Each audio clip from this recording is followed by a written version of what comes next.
What's up? How you doing? Here we are. Beautiful night tonight, Saturday. In the old days, I'd be inside right now watching the Love Boat. But it's not the old days, it's the brand new days. So tonight, make some tea.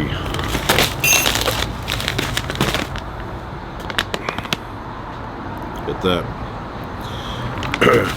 So I'm a big fan of Stash. I've been buying their tea products for probably about 20 years now. This is English tea, loose leaf, full body tea, and we're gonna have some right now. So I have hot water in here. I have some premium honey from the mountains, mountain honey. Right. I have a cup from the Grand Canyon. I have a screen here. Put it in there. See that? So, this is brand new. I haven't opened it yet.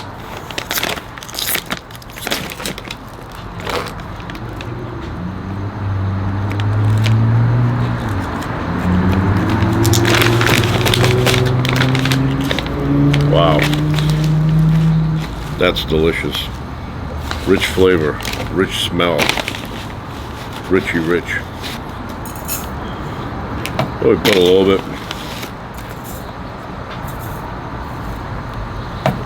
more. And then this bag reseals so you don't lose the freshness.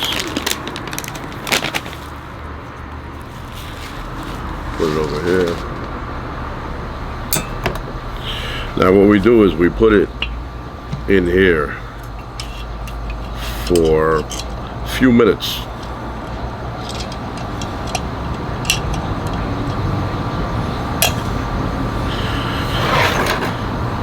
Get the honey ready. So the weird thing about honey is that it has a best buy date.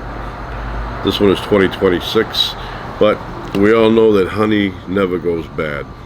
Never goes bad. You could have this 10 years from now, it's just as good. 20 years, 30 years, at the very end of your life, you could have it still good. They found honey in Egyptian tombs, pyramids, and it was still good. So, I don't know why they put a best buy. I think by law they have to put best buy on everything, but this one you can ignore, if you wish. Wow, delicious. This is from the mountains, wild mountains. Not the tame ones.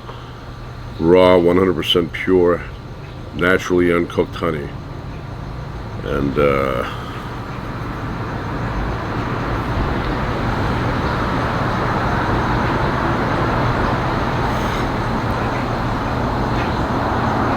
grade A, fancy, whatever. So, take a little bit.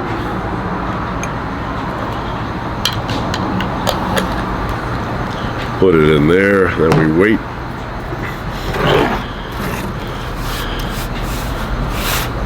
Yeah, I prefer loose leaf. That way you can determine how much you want. And, you know, the bags are convenient though. This one here, I have my own screens. I have a bunch of these, different shape sizes, some small, some big, some very big. I'm a big fan of tea.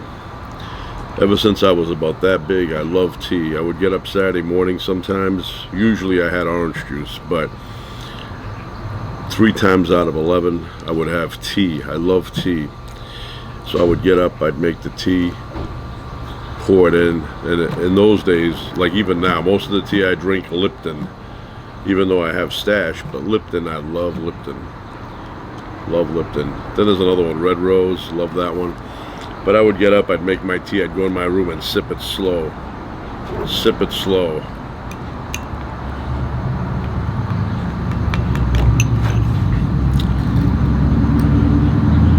That Burgess Meredith guy got me on the tea. Football player. In the old days when I was a kid, they would have tea commercials, and he was the loud voice for Lipton. Lipton iced tea, Lipton tea. Yeah, this is, you can tell this is good honey. Smells great. Let's see what's going on here.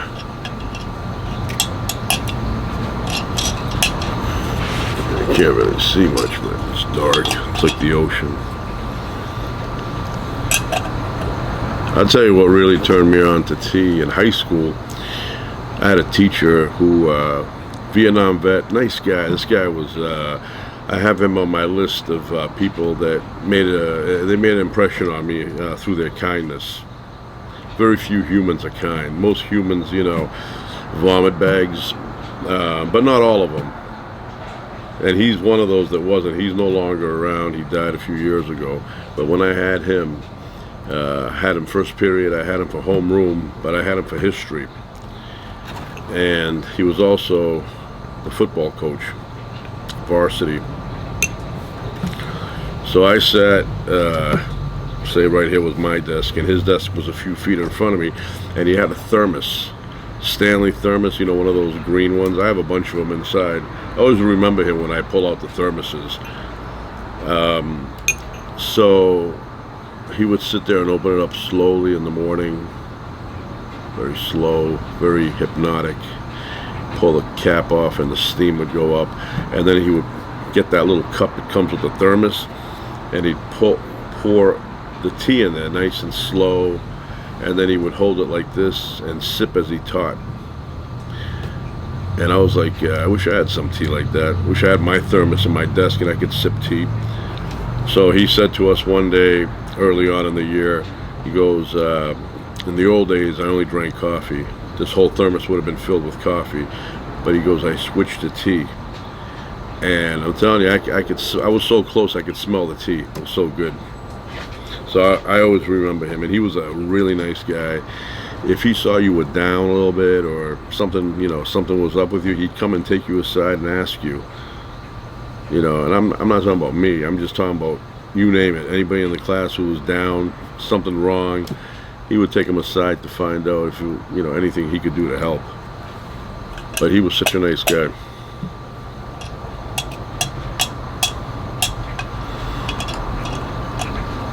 Lipton tea.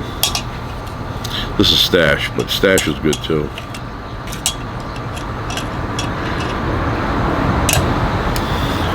Yeah, it feels nice out tonight. Very nice.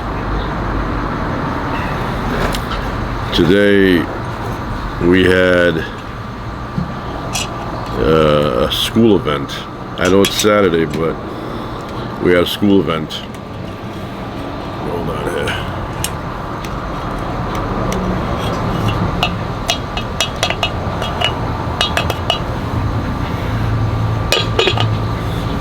Let's see what's going on here.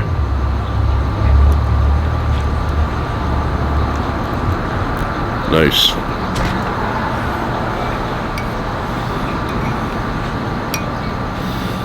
Let the honey dissolve.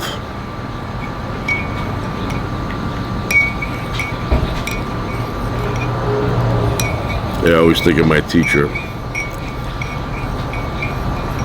And I'm a big tea drinker. So, in my family, you only drank tea when you were sick. Like, not me, but my parents. They had a cold or something, they'd have tea. They thought tea was like medicine. And if I ever had tea, my mother would say, you sick? I go, no, I'm not. I go, do you want some tea? And she would say, oh, I'm not sick. I go, you don't have to be sick. You think all the British people that drink tea every day are sick when they drink it? No. Let's see how it is. Delicious. That is good tea.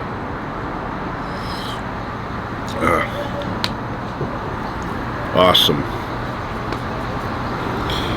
Awesome tea.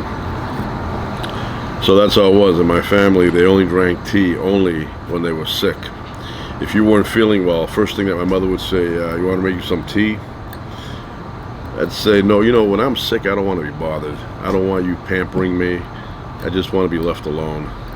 I'm not one of those guys that wants mom, and I'm not like now that I'm an old man. I'm talking about when I was young. I didn't like that. You know, I just want to be left alone. When I'm not feeling I have a cold or whatever, just leave me alone. Don't ask me how I'm doing. Nothing. Just leave me alone. That's all. I just need space when I'm not feeling well. I don't want to be pampered. I don't want my temperature taken by you. I don't want a back rub. Nothing. Just leave me alone. And I will heal slowly, but I don't want to be bothered. I don't be, you know, that babying me thing. I can't stand that. So, oh man, that's great. Delicious. So yeah, they would always, you know, make tea. If somebody wasn't feeling well, they would make tea. Chamomile was another thing. If you had an upset stomach, they'd pull out the chamomile. Me, I drink tea no matter what. You know, matter of fact, sometimes I'll make tea in the fridge, cold brew. I have this long, something like that, but it's long. You fill it up with tea, and then you put it in water. You put it in the fridge, and in 12 to 14 hours, you have this nice tea. So I drink that.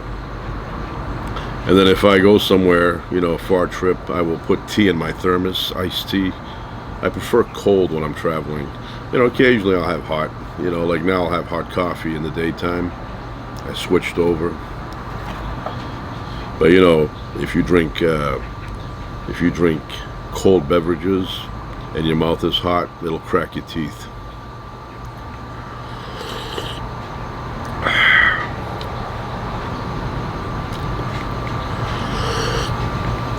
One thing I never got into, molasses. Never got into molasses. I had a neighbor. When I was little, I would go visit over there, and he had, you know, the table was here and the wall was here. Up against the wall, he had a jar of molasses, and that jar was there for like years. And I would say to him, "Oh, you still have?" "Yeah." He goes, "I just finished the old one. I bought a new one." I go, "Well, I'm looking at it. It's the same level it's been for the past 5 years." So I don't know what he would put. A couple of dots on his toast. Molasses. I had it one time. Not a fan. I don't even know what they make that out of. Grapes or molasses. The brand he had was the one with the grandma. Ah, man, delicious. So, my cousin sent me a gift, and I'm very, very grateful. Took the time to do that. Thought of me. Sent me a gift, and very beautiful worry beads. Made it herself. She made it with her own hands. Look at that. Isn't that beautiful? Love this thing. Good work. So you sit on a rocking chair and you kind of like pass these through your hand back and forth. Some guys are cool. They could, you know, they know how to do tricks with these things. You know, they spin them around like nunchucks. I don't want to do that. I don't want to break it by accident. Yeah. So I love these things. I have a few from the old days that were not made by hand. They might have been made by hand, but not hands of my relatives. These were things I bought in the store. But this one is really nice. Look at that. So I appreciate it. Memories. You remember people. Not that I wouldn't remember her if she didn't send me this, right? I'd still remember her. But this is a nice gift. Nice little gift there.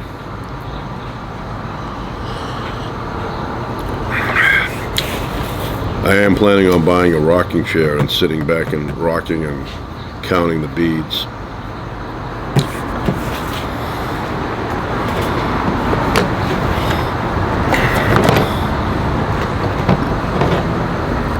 Bought one of these. It's a steel brush. not for your hair. I bought it for the grill. Sometimes you get stubborn, I don't know what they're, stubborn food deposits. You gotta get one of these out and just scrape it off. So I got this, and then I got there it is, right here. I got one of these. A bit smaller, can get into tighter spots.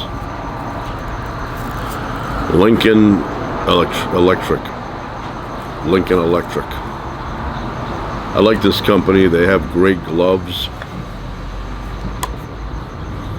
You know those nice leather gloves? They make nice ones. Highly recommend them.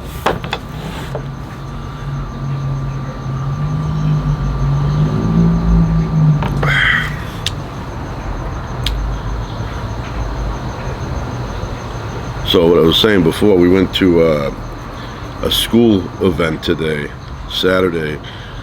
It was all right. I liked it. You know, we got there in noontime. I was going to say morning, but no. We got there noontime. They had some snacks there. They had nice water with ice. And what you did today was you went to your kids' classes, and 15 minutes you kind of get an idea of what they learn in there. You met the teachers. Very good teachers. Very good teachers. So, you know, got to hear them. Felt like I was back in school. You know, you feel like you're going to get put on the spot in these situations. I want to be in the background, blending in. I don't want you to call on me. I'm not there to read anything. I'm not there to, make an announcement or give my thoughts. I just want to listen and observe. That's it.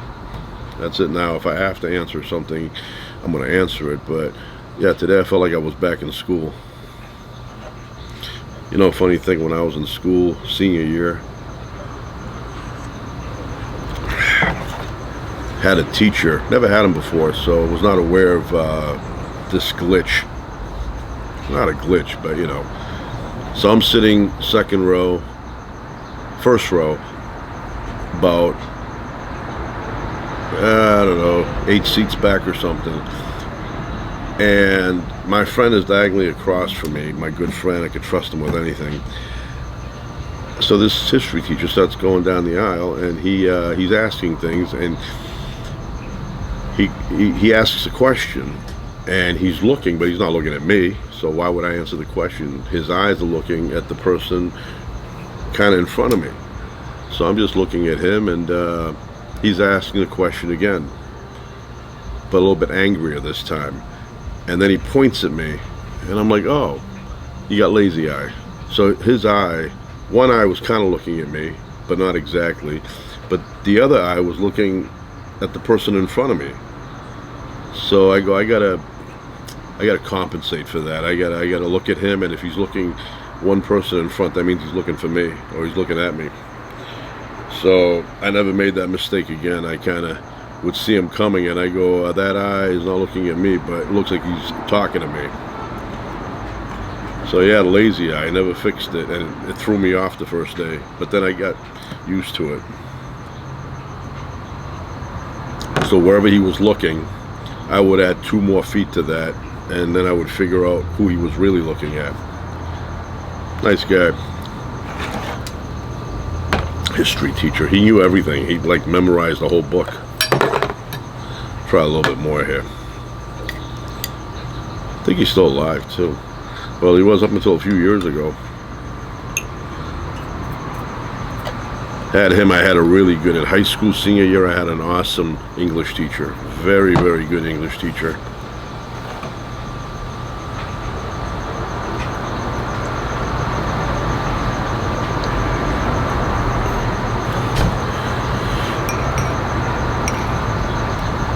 He made me a big fan of Deliverance. That was one of the books we had to read that year. We had a report. And then when all that was done, we got tested. And then after that, we got to see the movie. But he was a good English teacher, Mr. Jackson. And he was alive. Last I checked. I don't know now, but last I checked, he was alive. Always want to run into these people now that I'm older and say, you know what, you were a good teacher, you sucked. right? Because you had a few of those, you know, that shouldn't have been teachers in the first place. Had a couple of those, 3. Not bad though, right? I've gone through all those years of school, and 3 of them were garbage. All the rest of them were pretty good. Yeah, not bad. Nice. Yeah, I like to get those in a room and tell them, you know, you guys really horrible. 10 weeks detention, right? 2 hours every day. Never mind that 1 hour. Yeah, one of them I know is still around, because one of them was, when I had him, he was like 22, just out of college, garbage teacher, garbage, you know, horrible. He's around. I like to bump into him and tell him, you are total garbage. You should give back the money you got paid, give it back. Then there was another one, English teacher, just over the top with the discipline. With, you know, he would like abuse kids with discipline. Another loser. I don't think he's around, because he was old when I had him. And then another one that was the third one that was awful. He's around.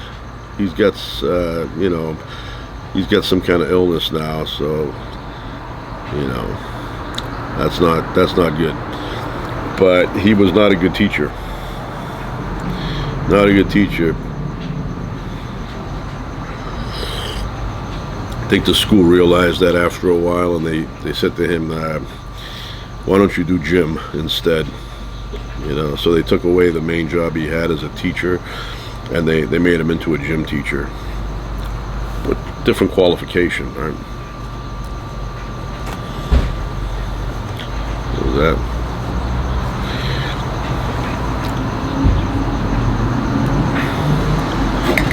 Yeah, there are certain people, they're all excited. Oh, I'm going to go to college and I'm going to become a teacher. Or they fall into it. Maybe they don't have any other option, and somebody says to them, hey, you got a degree there? We could use a teacher here. But they don't say to them, are you good with kids? Do you know how to teach? You could be a great basketball player. It doesn't mean you're going to be a great coach, right? So those 3 that I mentioned, not by name, awful.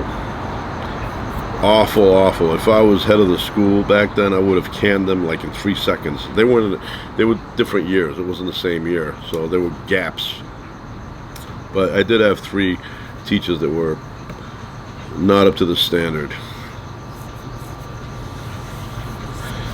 Yeah, those years, they felt like they were going on forever when I was actually going through them. But it was a wink of an eye. Wink of an eye.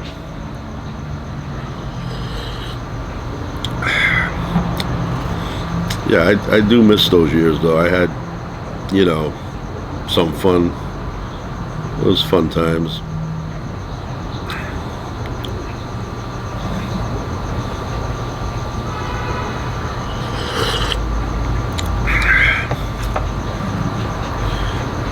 They wanted me to get up in front of the class and do some comedy routine one time. Kids were telling the teacher, let him get up there, do some comedy stuff. And the teacher was like, give him a chance, I'll let you know. So one day he let me get up there, and I did my thing. Had everybody laughing. Felt like a rock star for like about 5 minutes. I did observational comedy, and then I did impersonations of the teachers, their mannerisms, and everybody was like laughing their asses off. And they were talking about it for a while. I felt like I was like, you know, superstar for a few minutes there, and then it faded.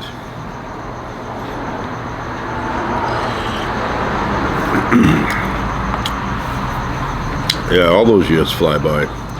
High school, 4 years, big deal.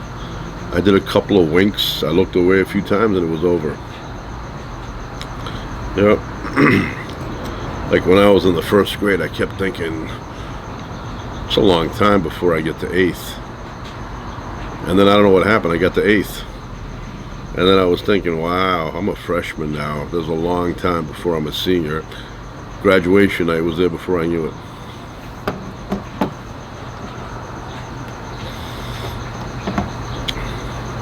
If they allowed me to give a speech graduation night, they would have said, okay, get up here, give your thoughts. I would have said, I want to thank Mr. Rogers from Mr. Rogers' Neighborhood. I want to thank the electric company. I want to thank Sesame Street. I want to thank Louise McIntyre, or no, McEnroe, right? McNamara. Louise McNamara. I think she had a show on PBS I used to watch. I'd like to thank Julia Child. That's another show I used to watch. I think I was the only kid back then that watched that. I'd get home, watch the evening version of PBS, and she would come on at like 7:30 or whatever, and I'd watch that. So I would have thanked those people, because that's where I got my start. Sesame Street, and then I moved up a notch to the electric company. I love even now, the electric company is awesome. The Adventures of Letterman, with Joan Rivers narrating it. There was a Gene Wilder doing the voice. I love that cartoon. Had the Spellbinder, would change words. He changed frog into log, and then Letterman would come around. Was he faster than Rolling O? Stronger than Silent D? And he would take it off his chest and change it back. The Adventures of Spider-Man, they were on there, and then Jane and the Gorilla, there was another one. Then there was one with a guy, he owned a plant shop, and one of his plants would talk. The plant would get angry. And then Crank was on there. It was some guy who was always edgy. And then they had the silhouette of two people, profile. One would say shh, and then the other would say it, and then they put it together. I used to watch that. That really, I used to watch that. It helped, it helped. But I miss the electric company with Hey You Guys, and then the jazz thing would kick in.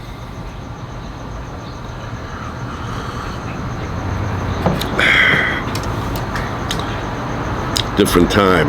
If I say that to kids now, they don't know what that is. Does anybody even watch Sesame Street now? I don't know, with all these phones. And I think Mr. Rogers, I remember I played my daughter one time when she was young, Mr. Rogers' Neighborhood, and she goes, he's a little creepy. I go, Mr. Rogers is creepy? I didn't see him as creepy, but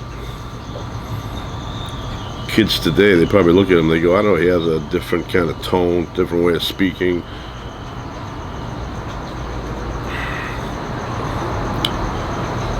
I like the tunes Mr. Rogers would come up with. Sometimes they'd show him playing the piano, but it was jazz stuff. I love jazz, but I like any kind of music I enjoy, but jazz is like really cool for me.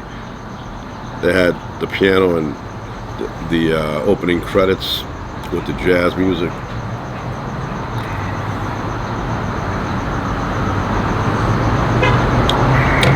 Was it Bob Costas? Was a guy. Jim Negri was another guy, but they had a couple of guys that were really good musicians. I think the Jim guy, Jim Negri, I think he's still around. I think he's in his 90s. On the show, he had a little guitar store, a music store. Fred Rogers would take off from his house, take a little walk, and show up there while the music was playing. Then there was Chef Brockett or something. He was a chef in the neighborhood. Audrey, she's the mayor of Make Believe. Lady Elaine Averlin. She's got to be old now, but she was the hottie on the show. Yeah. The other guy, Officer Clemens. Speedy Delivery, Mr. McFeely. That name, I don't know. I mean, I know it was Fred Rogers' grandfather. The mother's side was McFeely, but that name, ridiculous, McFeely. So he named the delivery guy Speedy McFeely.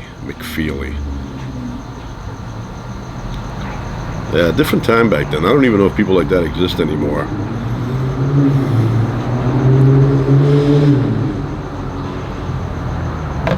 But those shows were big, big, big in my childhood. Big influence on me. I've said this before, and like I've said before, I'm going to say it again. But I had a dream when I was young that I actually found Mr. Rogers' house, and he was not there. He was at his main house. I always thought that that house was a house he would go to when he got into an argument with his wife at his real house, and this was like a secret thing he had bought without her knowing, and then he would just go there and cool off and then go back home at the end. So in my dream, I get there and I knock, nobody answers. I push open the door, I go inside, it's empty. So I go inside and I start investigating the whole house. I feed the fishies. I pass by the sign, you know, that traffic sign there, red, yellow, and green stop sign. Then I pass by picture. I go to the kitchen. Then I go in the back where the sandbox is. I mess around with the faucet in the kitchen.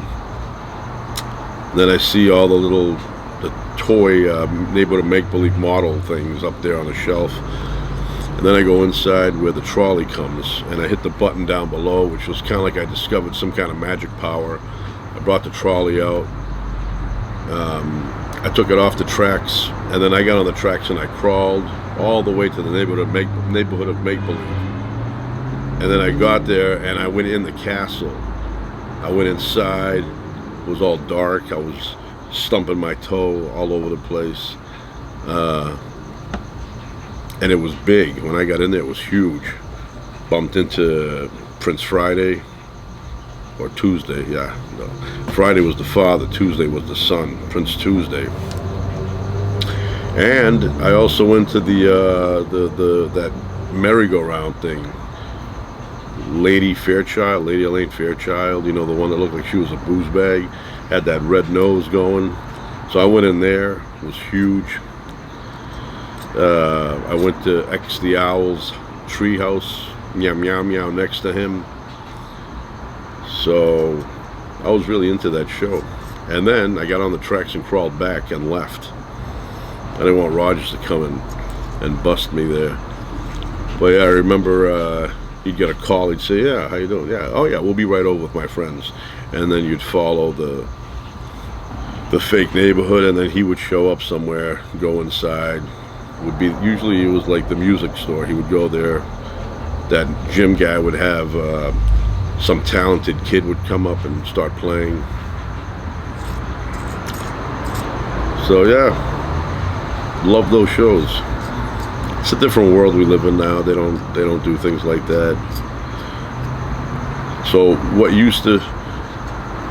used to make fun of has happened to me now. You know, I used to hear old people talk about the good old days. Oh, we did this, we did that. It was a nickel to go see a movie, and I would like roll my eyes. I was like, all right, doesn't sound that great. And now I'm older, and I look at my time when I was a young kid, and I go, look at all the things we did that was, you know, they were fun, and it was better than what they're doing now. And it's all perspective. It's all, you know, point of view. You know, it's my opinion. It's not that it was really better. Some things might have been better, subjectively speaking, right? But most of these things are objective, you know, the interpretation, like music. Some people will hear a song and say, wow, that's awesome, and then others will hear and go, that song, awful, horrible. So all of it's subjective to your interpretation. And that's the way it is. Otherwise, we'd all agree on the same exact thing. Life would be like a boring, you know, everybody would have the same music they like. There would only be one kind of music produced, nothing else. Because everybody would have the same viewpoint. They would say, yeah, that's good, that's not. So they'd say, okay, stop making that, only make this. So we have different points of view. Some people like eggs, some people like onions. Some people like neither. You know, I don't like lamb. And Star Wars, horrible movie. And other people, they hear me, and then when I say Star Wars was horrible, they look at me like I have 7 heads.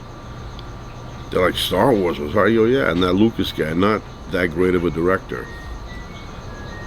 So, yeah, they think that, I'm off, but I'm not.